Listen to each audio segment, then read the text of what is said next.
Berjumpa kembali dengan Tansah Eling TV. Kali ini kami akan berbagi cerita tentang sebuah kisah seorang raja yang bijaksana, seorang raja yang memiliki keyakinan kepada kebajikan. Bahkan sebuah kata yang begitu sangat indah terpahat di dalam hatimu. Seorang raja yang memiliki prinsip kebajikan. Wahai rakyatku, orang bijak berbuat dengan prinsip bahwa perbuatan baik akan mendapatkan hasil yang baik pula. Kisah Maha Asaroha Jataka.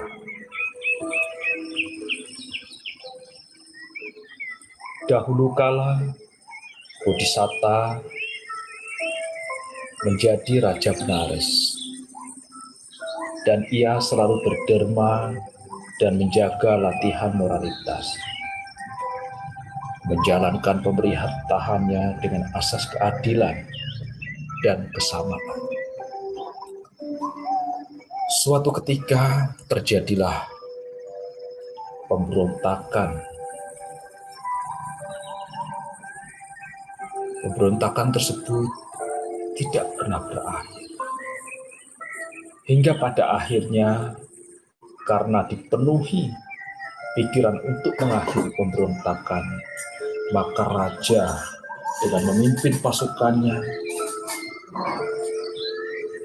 berdiri memimpin di garis depan. Dengan kekuatannya yang besar, raja maju di medan pertempuran. Akan tetapi, sang raja kalah di dalam pertempuran. Dan ia harus turun dari kudanya, serta-merta menyelamatkan diri, berlari menuju desa perbatasan.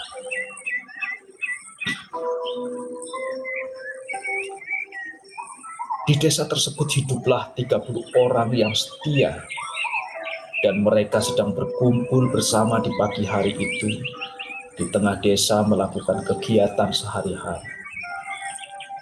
Pada waktu itu, raja naik ke atas kudanya yang dilengkapi dengan baju perang dan senjata.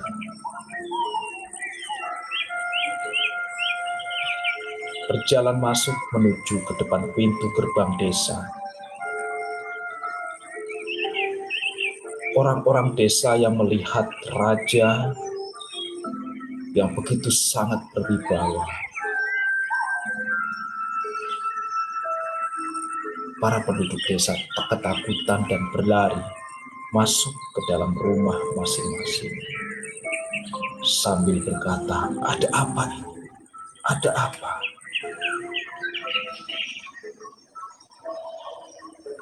Tetapi ada satu laki-laki yang datang menyambut raja tanpa berlari ke rumahnya.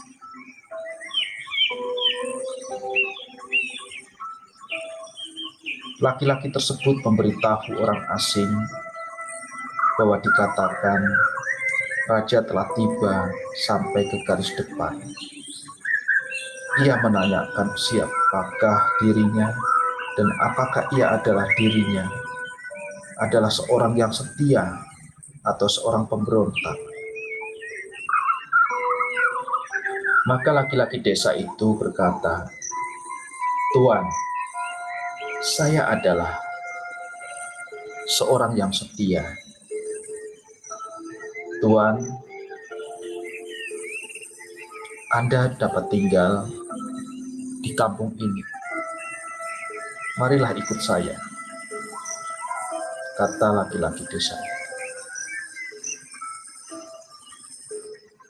"Oh baik." Maka laki-laki desa itu menuntun raja ke rumahnya dan mempersilahkan duduk di tempat duduknya sendiri. Laki-laki desa itu berkata kepada istrinya, "Istriku, basuhlah kaki teman kita ini."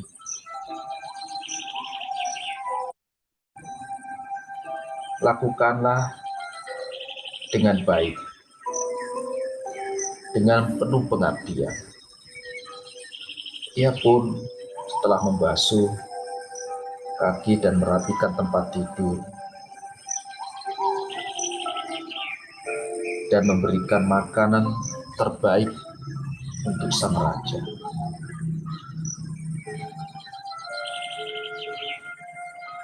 Setelah selesai makan, sang raja dipersilakan masuk ke dalam kamar yang sudah disiapkan dengan baik dan dipersilakan untuk istirahat. Maka sang raja berbaring dengan pikiran yang lega dan badan yang rileks.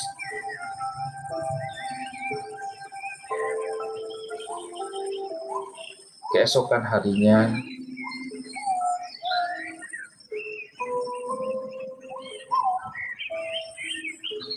raja bangun dengan kondisi tubuh yang segar. Laki-laki desa memberinya minum air serta memberikan makanan. Menggosok tubuh raja dengan minyak yang wangi. Demikian perlakuan yang begitu luar biasa seorang laki-laki desa yang diberikan kepada raja, hingga tubuh raja menjadi lebih sehat dan kuat.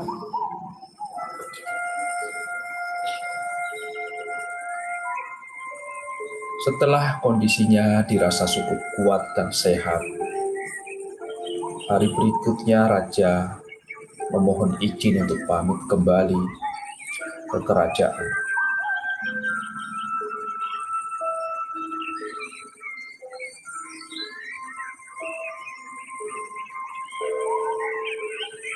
Sang raja berpesan kepada laki-laki desa,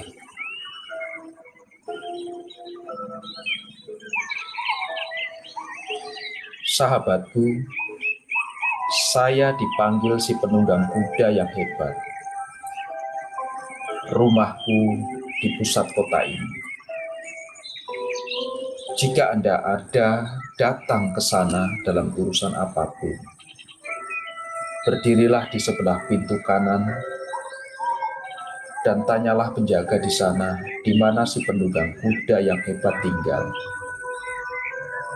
Kemudian ikutlah dengannya, datanglah ke rumahku." Setelah mengatakan ini, sang raja berangkat pulang.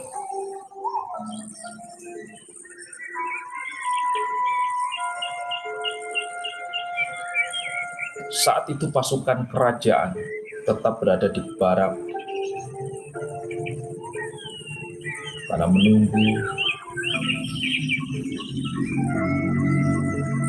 raja untuk kembali. Ketika pasukan melihat raja telah kembali, mereka keluar untuk menjemputnya dan mengawalnya kembali ke rumah. Sewaktu memasuki kota, raja berdiri di depan pintu masuk dan meminta semua penjaga dan penduduk untuk berhenti melakukan kegiatan. Pada saat itu, dan berkata sang raja kepada seluruh rakyat, "Teman, seorang laki-laki yang istimewa yang tinggal di desa perbatasan akan datang dan ingin berjumpa dengan kita dan akan bertanya di mana rumah si penunggang kuda yang hebat. Gandenglah tangannya dan bawa ia ke hadapanku, dan kalian akan mendapatkan beribu-ribu keping uang."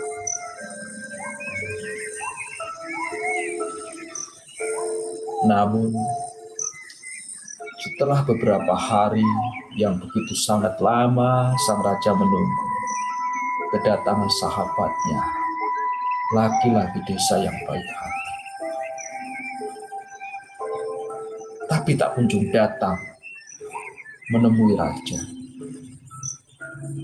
Raja makin gelisah. Bagaimana caranya agar sahabatku laki-laki desa itu dapat datang ke rumah di kerajaanku ini? Maka raja menaikkan upeti di desa tempat tinggal sang laki-laki desa.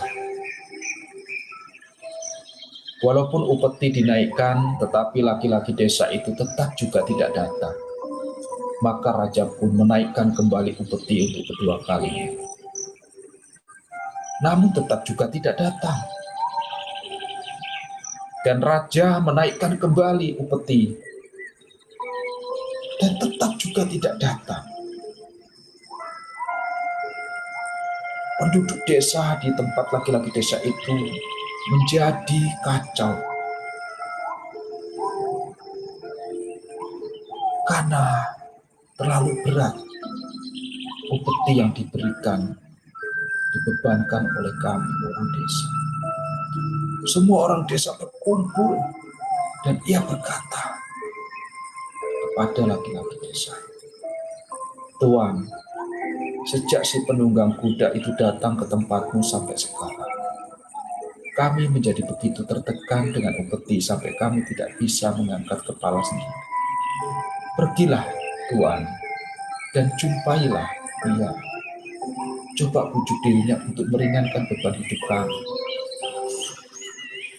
Maka laki-laki desa itu berkata, "Baiklah, saya akan pergi ke rumah sahabatku, si penunggang kuda yang hebat. Tapi saya tidak bisa pergi dengan tangan kosong. Teman saya itu mempunyai 2 orang putra, jadi tolong siapkan hiasan dan beberapa setel pakaian untuk mereka beserta istrinya dan temanku." "Baiklah," kata sahabat-sahabatnya semua orang di desa itu, sambil mempersiapkan segala sesuatunya sebagai hadiah. Laki-laki itu pergi ke kota untuk menjumpai si penunggang hebat dengan membawa hadiah, pakaian, dan juga kue yang dibuat di rumahnya sendiri. Setibanya di pintu gerbang sebelah kanan, ia menanyakan kepada penjaga, "Di mana si penunggang kuda yang hebat?" Penjaga itu menjawab, "Tuan, ikutlah dengan saya, dan saya akan tunjukkan kepadamu." Maka mereka berdua bergandengan tangan pergi ke rumah sang raja. Sesampainya mereka di depan pintu gerbang ruang raja, terdengarlah seruan, "Penjaga telah tiba dan membawa laki-laki yang tinggal di desa perbatasan." Raja segera bangkit ketika mendengar kata-kata dari penjaga gerbang.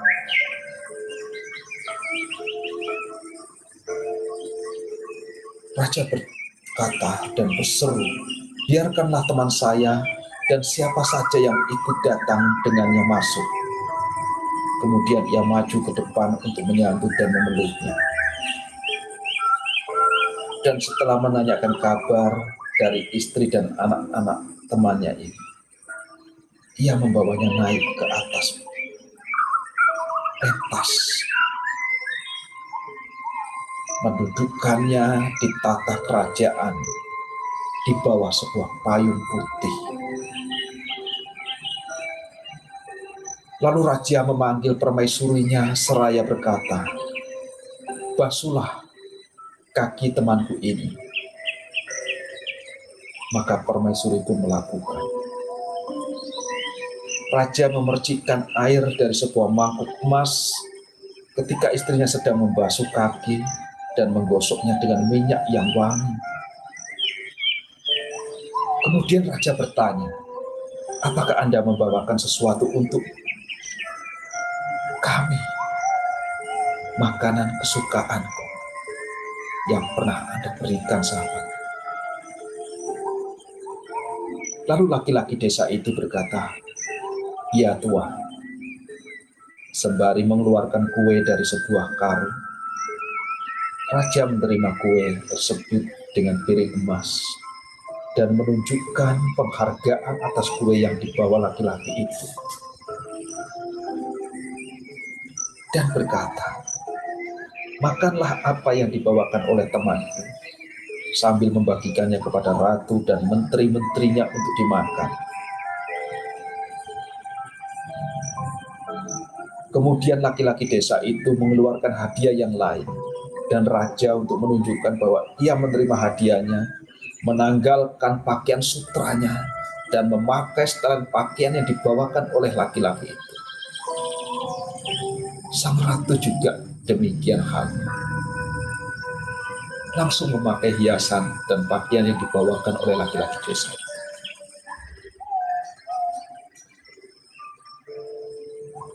Kemudian raja mempersembahkannya makanan untuk seorang raja dan meminta salah satu menterinya dengan berkata, bawalah ia dan pastikan janggutnya dirapikan layaknya diriku. Berikan air yang wangi kepadanya untuk digunakan sewaktu mandi.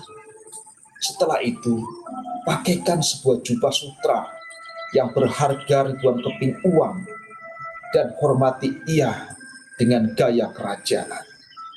Kemudian bawa ia ke sini. Perintah raja kepada menteri-menteri. Perintah raja pun dilaksanakan. Dengan bunyi tabuhan genderang di kota, raja mengumpulkan para menterinya dan dengan melemparkan benang merah melewati payung putih, sang raja memberikan laki-laki itu setengah dari kerajaan. Mulai saat itu mereka makan, minum, tinggal bersama serta menjadi akrab dan teman yang tak terpisah. Kemudian sang raja menjemput istri dan keluarga laki-laki. Mereka pun memerintah kerajaan itu dengan keharmonisan yang sempurna. Sampai suatu ketika, seorang pejabat istana menghasut putra sang raja dengan berkata, oh pangeran, raja telah memberikan setengah kerajaannya kepada seorang penduduk biasa, seorang laki-laki desa. Ia makan, minum, dan tinggal dengannya, serta memerintahkan kita untuk menghormati anak-anak. Apa maksud semua ini? Kami merasa malu, pangeran. Apakah Anda sudah bicara dengan raja?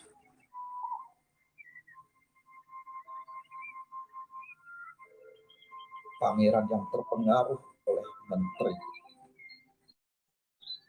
jahat dan serakah, segera melakukan perintahnya, mengatakan setiap kata kepada raja apa yang pernah dikatakan olehnya.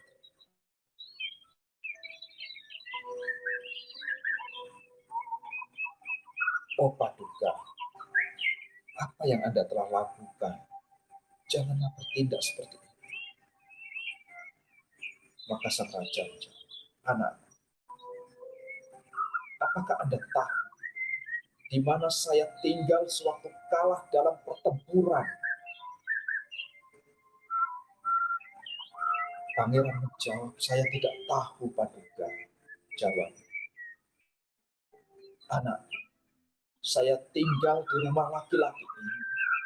Dan ketika saya sembuh dan sehat, saya baru bisa kembali dan memimpin lagi sekarang. Bagaimana saya tidak melimpahkan kehormatan kepada penyelamat?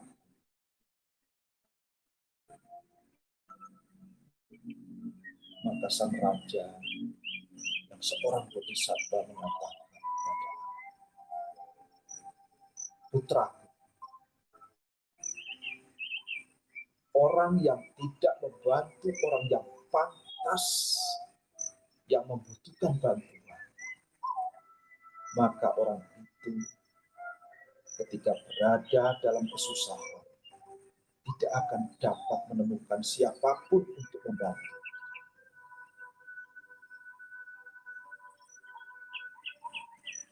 Maka sang raja mengucapkan syair yang begitu menggugah. Wahai rakyatku, menteri-menteriku, anak-anak, permaisuriku, dengarkan. Perbuatan baikmu dilimpahkan kepada orang bumi atau orang jahat, maka dalam keadaan genting yang susah tidak akan menemukan teman untuk menolong. Tetapi jika kebaikanmu dilimpahkan kepada orang yang baik, maka dalam keadaan genting yang susah akan mendapatkan bantuan. Anugerah kepada jiwa yang tak pantas adalah perbuatan sia-sia belaka. Jasa baikmu sekecil apapun, jika diberikan kepada orang baik, akan ada manfaat. Perbuatan mulia, meskipun itu hanya satu, menjadikan pelakunya pantas mendapatkan tahta seperti buah yang berlimpah dari bibit kecil. Ketenaran abadi berawal dari perbuatan mulia. Maka Buddha mempertautkan cerita ini.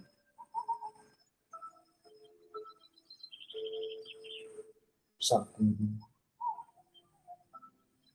pada masa itu adalah Ananda.